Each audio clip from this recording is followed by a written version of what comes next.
கிறிஸ்துவுக்குள் பிரியமான என் அன்பு சகோதர சகோதரிகளே, இந்த நாளிலே அருமையான அருள் தந்தை வல்லன் அரசனுடைய இந்த யூடியூப் சேனலின் வழியாக உங்களை சந்திப்பதிலே நான் பெரும் மகிழ்ச்சி கொள்கின்றேன். அன்பார்ந்தவர்களே, நாம் அனைவரும் கடவுளுடைய பிள்ளைகளாக இருக்கின்றோம். கடவுள் நம்மை படைத்திருக்கின்றார். கடவுள் நமக்கு எல்லாவித ஆசீர்வாதங்களையும் இந்த உலகத்தில் கொடுத்திருக்கின்றார். அதை அவருடைய படைப்பை குறித்து நாம் தொடக்க நூல் 1, 2 அதிகாரங்களிலே நாம் வாசிக்கலாம். ஆனால் இந்த உலகத்திலே நாம் வாழக்கூடிய நாட்களிலே பல வகையான ஆசீர்வாதங்களை இழந்து நாம் தவிக்கின்றோம். எதற்காக கடவுள் கொடுத்த அந்த ஆசீர்வாதங்களை இழந்து தவிக்கிறோம் தெரியுமா? நமக்குள் தூய்மை இல்லாமல் இருக்கலாம், நமக்குள் பரிசுத்தம் இல்லாமல் இருக்கலாம். நாம் கோயிலுக்கு சென்று நற்கருணை நாதரை பெற்றுக்கொள்ளாமல் ஏனோ தானோ என்று ஒரு வாழ்க்கை வாழலாம். அல்லது நமதுடைய மூதாதையர்கள், உங்களுடைய தாத்தா பாட்டி, பூட்டன் பூட்டி அவர்கள் செய்த சில தவறுகள் நம்மளை பாதிக்கலாம். அன்பார்ந்தவர்களே, இந்த காலகட்டங்களிலே அநேக திருமணமான மக்களுக்கு குழந்தை பாக்கியம் இல்லாமல் இருக்கின்றது. சில பேர் இது சாபம் என்று சொல்லுகிறார்கள். சில பேர் டெஸ்ட் டியூப்பின் வழியாக குழந்தைகளை பெற்றுக்கொள்கிறார்கள். சில பேர் சொல்லுகிறார்கள் இது மூதாதையர்கள் செய்த கருமம் என்றும் இதை சொல்லுகிறார்கள். அப்படி கிடையாது அன்பார்ந்தவர்களே. நான் உங்களுக்கு ஒரு வார்த்தையை சொல்லி, ஆண்டவருடைய வார்த்தையை சொல்லி இந்த நேரத்திலே நான் ஜெபிக்க போகின்றேன். யார் யாருக்கெல்லாம் குழந்தை பாக்கியம் இல்லையோ அவர்களுக்கு நீங்கள் இந்த வீடியோவை அனுப்பி இந்த வார்த்தைகளை கேட்டு இந்த வார்த்தையை மனதில் நிறுத்தி ஜெபிக்க சொல்லுங்கள். கண்டிப்பாக ஆண்டவருடைய பிரசன்னம் அவர்கள் மீது குடிகொள்ளும். ஆண்டவர் வல்லமையாக கடந்து வந்து கற்பத்தின் கனியை ஆசீர்வதிப்பார். எசையா தீர்க்கதரிசி புத்தகம் 66 அதிகாரம் 9 இறை வார்த்தையில் சொல்லப்பட்டு இருக்கின்றது. பேறு காலத்தை ஏற்படுத்திய நான் மக பேற்றை தடை செய்வேனோ என்கிறார் ஆண்டவர். மக பேற்றுக்கு காரணமான நான் கருப்பையை அடைத்து விடுவேனோ என்கிறார் உங்கள் ஆண்டவர். அன்பார்ந்தவர்களே, இந்த வார்த்தை உயிர் உள்ளது. என்னுடைய வாழ்க்கையில் எவ்வளவோ அனுபவங்களை சொல்லலாம். அநேக மக்களுக்கு குழந்தை பாக்கியம் இருக்கின்றது. அநேக பேர் இந்த வார்த்தையை சொல்லி நற்கருணை நாதரை உட்கொண்டு ஆண்டவராகிய இயேசு கிறிஸ்துவுக்கு முன்பாக இருந்து அவர்கள் ஜெபித்து ஆண்டவருடைய அருளை பெற்று இப்பொழுது குழந்தை குட்டிகளோடு மகிழ்ச்சியோடு வாழ்ந்து கொண்டு இருக்கிறார்கள். எனவே நான் இப்பொழுது உங்களுக்காக ஜெபிக்க போகின்றேன். யார் யாருக்கெல்லாம் குழந்தை பாக்கியம் இல்லையே, கணவனும் மனைவியும் ஒன்றாக அமர்ந்து இந்த ஜெபத்தில் பங்கு கொண்டு என்னோடு இணைந்து நீங்கள் ஜெபியுங்கள். ஆண்டவர் விண்ணகத்தின் பலகணிகளை திறந்து உங்களுடைய கற்பத்தின் கனியை ஆசீர்வதித்து உங்களுடைய பிள்ளைகள் ஒளிவ கன்றுகளை போல் உங்களை சூழ்ந்திருக்க செய்வார். எனவே கண்களை மூடி இந்த நேரத்திலே நாம் அனைவரும் விசுவாசத்தோடும் நம்பிக்கையோடும் குழந்தை பாக்கியம் இல்லாதவர்களுக்காக மன்றாடுவோம். எங்கள் பரலோக தந்தையே, இயேசு கிறிஸ்துவே, தூயனல் ஆவியை, தகப்பனே, இந்த அருமையான நாளுக்காக உமக்கு நன்றி சொல்லி உம்மை துதிக்கிறோம் அப்பா. ஆண்டவராகிய இயேசு கிறிஸ்துவே, நீரே இந்த உன்னதத்தில் பெரியவராக இருக்கின்றீர். இந்த உலகத்திலே உயிருள்ள தெய்வமாக வாழ்ந்து கொண்டு இருக்கின்றீர். உம்மை தவிர எங்களுக்கு மெய்யான தெய்வம் வேறு யாரும் கிடையாது சுவாமி. ஆண்டவரே, படைப்பில் இருந்தே உமது பிள்ளைகளை நீர் ஆசீர்வதித்துக் கொண்டு இருக்கின்றீர். பழைய ஏற்பாட்டு காலத்திலும் நாங்கள் பார்க்கின்றோம். ஆண்டவராகிய இயேசு கிறிஸ்துவே, அபிரகாமுக்கு முதிர்ந்த வயதிலே ஒரு குழந்தை பாக்கியத்தை கொடுத்து ஈசாக்கை கொடுத்து நீர் ஆசீர்வதித்தீரே அப்பா. ஆண்டவராகிய கடவுளே, நீர் இந்த உலகத்தில் வாழ்ந்து கொண்டு இருக்கிறீர் என்பதற்கு இது ஒரு அடையாளமாக இருக்கின்றது. நாங்களும் பார்க்கின்றோம். 1 சாமுவேல் 1 அதிகாரத்திலே அந்த காலகட்டங்களிலே அன்னாள் என்று சொல்லக்கூடிய ஒரு சகோதரி குழந்தை பாக்கியம் இல்லாமல் இருந்து வேதனையோடும் கண்ணீரோடும் உமது திரு கோயிலுக்குள் கடந்து வந்து ஆண்டவரே முழங்கால் படி இட்டு உம்மை நோக்கி மன்றாடிய பொழுது, உம்மிடம் பொருத்தனை செய்து ஜெபித்த பொழுது, ஆண்டவரே எனக்கு ஒரு குழந்தை பாக்கியத்தை கொடுத்தீர் என்றால் அந்த குழந்தையை உமக்கே அர்ப்பணிப்பேன் என்று சொல்லி ஜெபித்த நேரத்திலே ஒரு அற்புதத்தை செய்தீரே அப்பா. கற்பத்தின் கனியை ஆசீர்வதித்தீரே ஆண்டவரே. தகப்பனே, சாமுவேல் என்று சொல்லக்கூடிய இறைவாக்கினரை கொடுத்து நீர் அந்த குடும்பத்தையே உயர்த்தினரே அப்பா. அவருக்குள் இருந்த அவமானத்தை எடுத்து மாற்றினரே சுவாமி. இதோ இந்த நேரத்திலே விசுவாசத்தோடும் நம்பிக்கையோடும் உமது பிள்ளைகள் உம்மை தேடி வந்து இருக்கிறார்கள். ஆண்டவரே, லட்சக்கணக்கான பிள்ளைகளுக்கு குழந்தை பாக்கியம் இல்லாமல் இல்லாமல் இருப்பதை பார்க்க முடிகின்றது.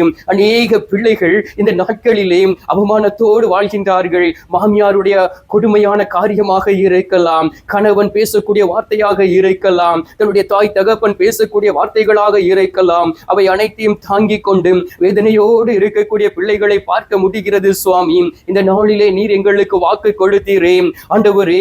எஸ்ஐயா 66:9 பேறுகாலத்தை ஏற்படுத்திய நான் மகப்பேற்றை தடை செய்வேனோ என்று. ஆம் தகப்பனே, நீர் ஒரு நாளும் பிள்ளைகள் அழிந்துவிட வேண்டும் என்று நினைக்கக்கூடிய தெய்வம் இல்லை, பிள்ளைகள் அவமானப்பட வேண்டும் என்று நினைக்கக்கூடிய தெய்வம் இல்லை.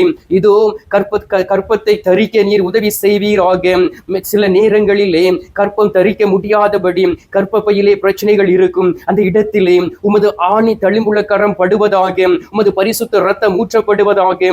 இந்த நாளிலே யாரெல்லாம் விசுவாசத்தோடு என்னோடு இணைந்து ஜெபித்துக் கொண்டு இருக்கிறார்களோ அவருடைய கூக்குரல் உமது திரு சமூகத்தில் கடந்து வருவதாக.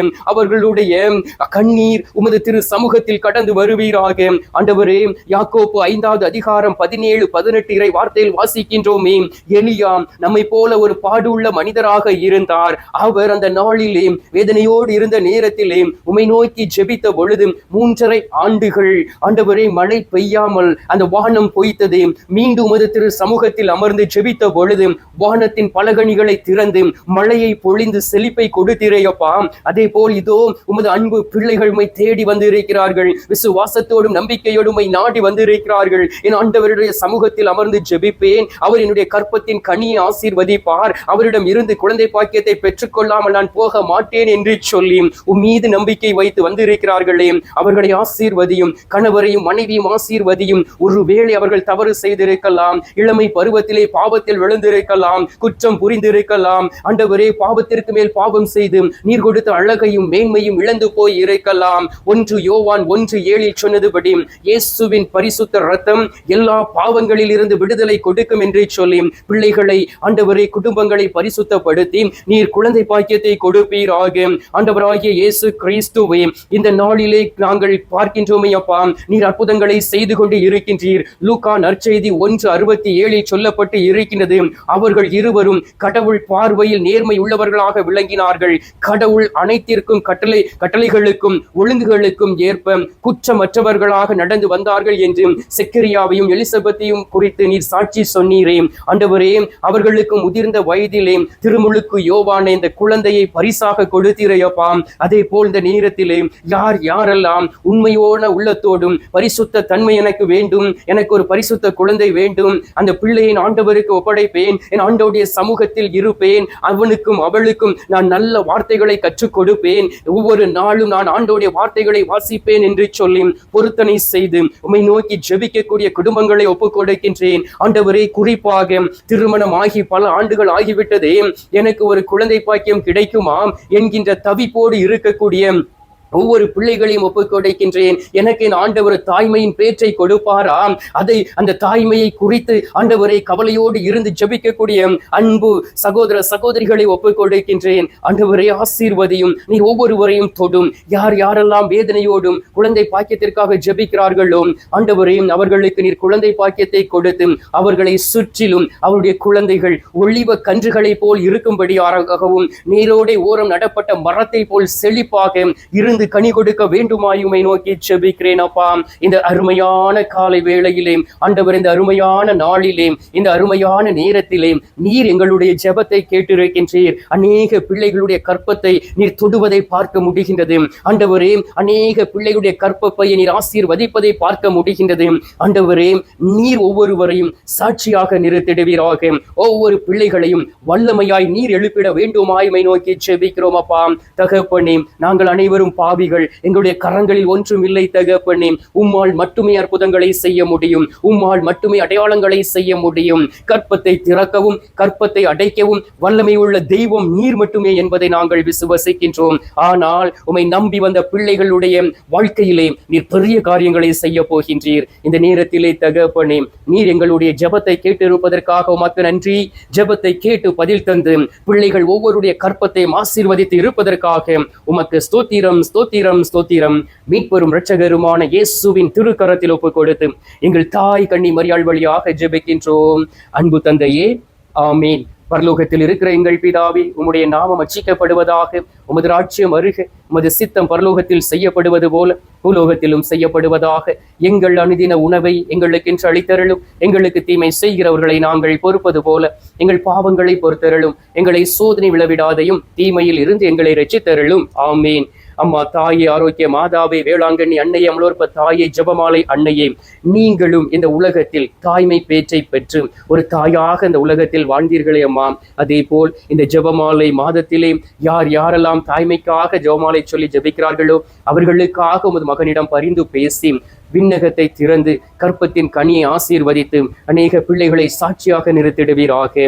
அருள் நிறைந்த மரியே வாழ்க. கர்த்தர் நீ பெண்களுக்குள் ஆசீர்வதிக்கப்பட்டவள் நீரே. உம்முடைய திரு வயிற்றின் கனியாகிய இயேசும் ஆசீர்வதிக்கப்பட்டவரே. அஜிஷ்ட மரியே, சர்வேசுடைய மாதாவே, பாவிகளா இருக்கிற எங்களுக்காக இப்பொழுதும் எங்கள் மரண நேரத்திலும் வேண்டிக் கொள்ளும். ஆமீன்.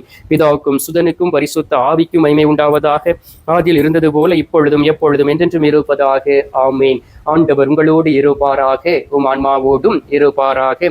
எல்லாம் வல்ல இறைவன் பிதா, சுதன், பரிசுத்த ஆவி உங்களையும் உங்களுடைய குடும்பத்தையும் ஆசீர்வதித்து உங்களை பெருக பண்ணுவாராக. ஆமீன். அன்பார்ந்தவர்களே, தொடர்ந்து நீங்களும் ஜெபியுங்கள். உபவாசம் இருக்க முடிந்தால் உபவாசம் இருந்து ஜெபியுங்கள். ஆண்டவரை தேடி போங்கள். ஆண்டவர் எங்கெல்லாம் பிரசன்னமாய் இருக்கிறார் என்று உங்களுக்கு தெரியும். எங்கெல்லாம் நற்கருணை சிற்றாலயம் இருக்கின்றதோ, எங்கெல்லாம் நற்கருணை பேழை இருக்கின்றதோ, அங்கு ஆண்டவருடைய பிரசன்னம் இருக்கின்றது. அங்கு போய் அமர்ந்து ஆண்டவரிடம் பேசுங்கள். அவரிடம் கண்ணீர் விடுங்கள். உங்களுடைய கண்ணீருக்கு பதில் கொடுப்பார். அன்பார்ந்தவர்களே, நீங்கள் அனைவரும் ஆசீர்வதிக்கப்பட்டவர்கள் என்பதை நாங்கள் உணர்கின்றோம். நீங்கள் என்னுடைய சேனலையும் நீங்கள் பார்க்கலாம். ஃபாதர் ஜேசுகுமார் அப்படி என்று யூடியூப்பிலே நீங்கள் டைப் செய்தீர்கள் என்றால் என்னுடைய ப்ரோக்ராம் இருக்கின்றது. தமிழ் இருக்கின்றது, ஆங்கிலம் இருக்கின்றது. நீங்களும் பாருங்கள். இந்த வாய்ப்பை கொடுத்த என்னுடைய மாமன் மகன் ஃபாதர் வளன் அரசுக்கு மிக்க நன்றி. தொடர்ந்து அவருடைய படிப்பிற்காக நீங்கள் ஜெபியுங்கள். அவர் ரோமாபுரியில் இருந்து அவருடைய படிப்பை தொடர்ந்து கொண்டு இருக்கின்றார். அவர் ஆண்டவருடைய பரிசுத்தத்தில் நிலைத்திருக்கவும், ஆண்டவருடைய வல்லமைமிக்க கரத்தின் கீழ் ஒரு நல்ல ஒரு கருவியாக இருக்கவும் அவருக்காகவும் தொடர்ந்து ஜெபியுங்கள். நான் எப்பொழுதும் உங்களுக்காக ஜெபிக்கின்றேன். என்னோடும் நீங்கள் இணைந்து ஜெபிக்கலாம். ஆண்டவர் உங்களை ஆசீர்வதிப்பாராக.